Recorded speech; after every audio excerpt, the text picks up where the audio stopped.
జయ శ్రీమన్నారాయణ. శ్రీమతి రామానుజాయ నమ. శ్రీ గురుభ్యో నమ.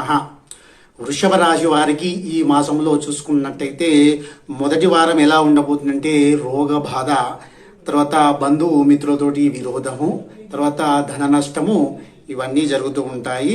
తర్వాత రెండో వారం తీసుకున్నట్టయితే గౌరవ హాని, వృత్తిలోని నష్టము, తర్వాత చిక్కులు, అస్థిర బుద్ధి కలుగుతూ ఉంటుంది.